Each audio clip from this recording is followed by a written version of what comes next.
Hello, this is Just Listen hosted by George. Today is February 29th, 2024. I wanted to do this special one because I want to talk about the U.S. government policy on elections, which I've actually talked about before. But there's been a couple of things in the news, meaning the biggest one is the justification for states to take a candidate off of the primary election.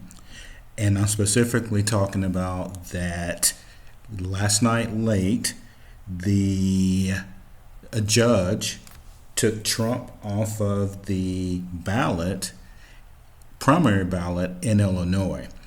I want to expand it just a little bit because the policy on elections is important to you because you want to make your voice heard. But the other pieces of it are, like I said previously, the legal justification for states to take a candidate off of the primary election. This election season, we haven't talked about anybody's policy whatsoever, and this notion of tit for tat, which I will go into detail when I get to that one. Now, the first one is the legal justification for states to take a candidate off of the primary election. So currently, there's 3 states that are doing that, Illinois being one of the 3. I'm not going to get into the legalese thing because I am not a lawyer or attorney. But my thinking is we have already convicted individuals of violating the 14th Amendment. And specifically, we're talking about the clause that they're talking about insurrection. But here is my point. Why are we saying that a candidate running for national office is guilty of that without a trial?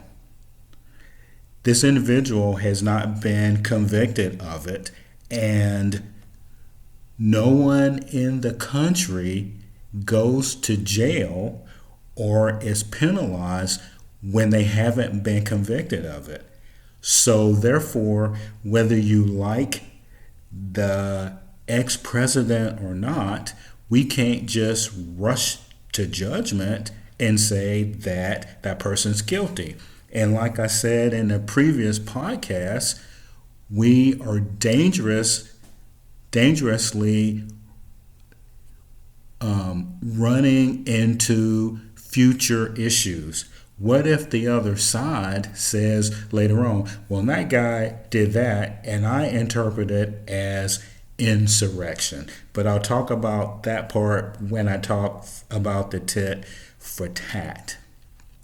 The other thing that you're doing is you're not letting the American people weigh in on electing who their next leader is to be president. And I can see that when these states are doing that, the election will be contested. And another thing to think about with that is if Nikki Haley is the only one on the ballot, she's going to get all of the delegates. And then we've got other problems. The second big issue is under this policy of elections, typically we talk about the actual issues. Why is nobody talking about Social Security, taxes, debt reduction, the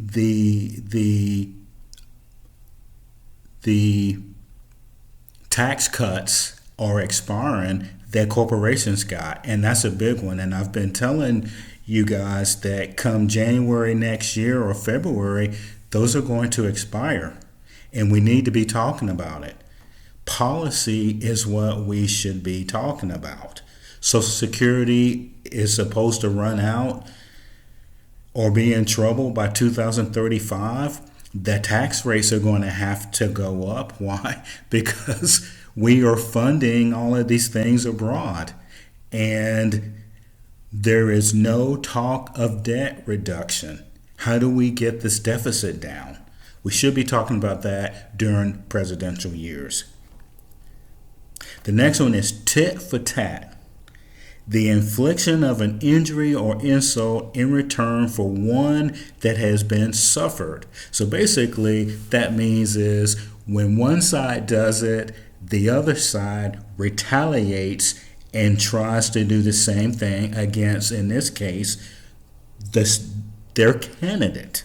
So the Democrats and Republicans, they're both guilty of doing it. If we look at immigration under this, is that tit for tat? Is there some kind of retaliation going on between the two parties that since a previous president said, hey, we need to cut down on people coming into the country legally, and the other side says, well, we're going to retaliate and let in as many people in the country as we can? Why do I say this? Why are we not talking about the people coming into the country illegally? Why aren't we talking about what's going on in their countries that are forcing them to leave? Are we funding these other countries?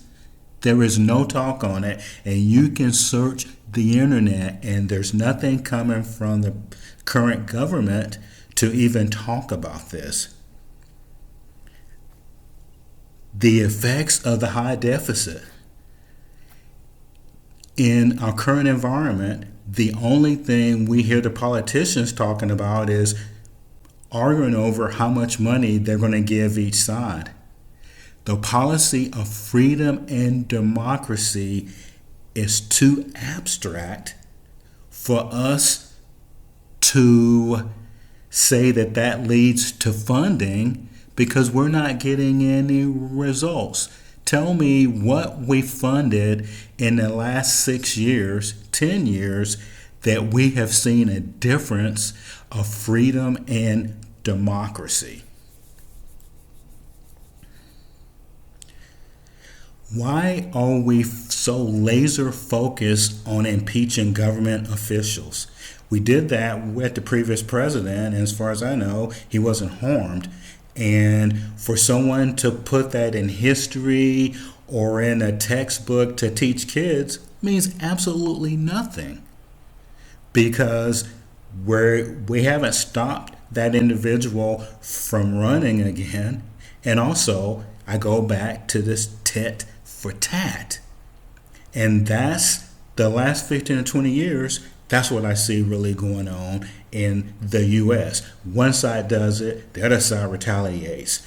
As a voter and a taxpayer, the American people are stuck in a daytime drama.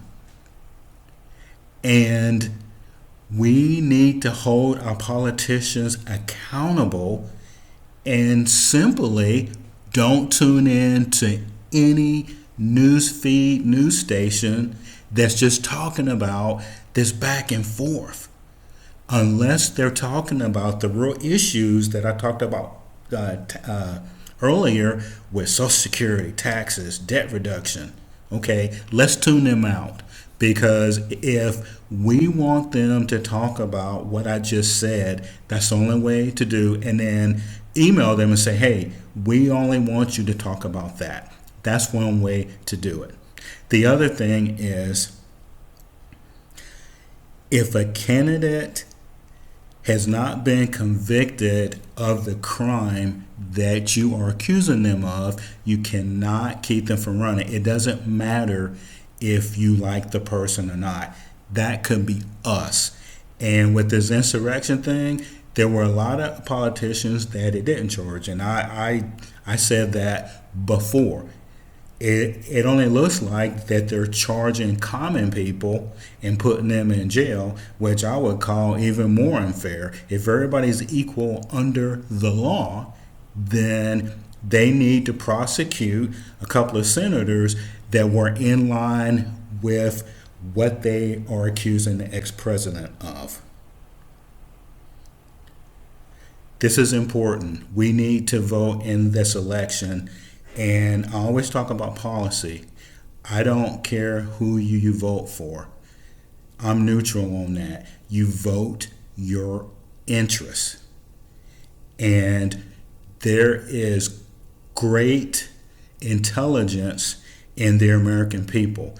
They can figure out things, and they don't need these other politicians doing this tit for tat and these news agencies telling you how to vote. This is George. This is Just Listening. Let me know what you think.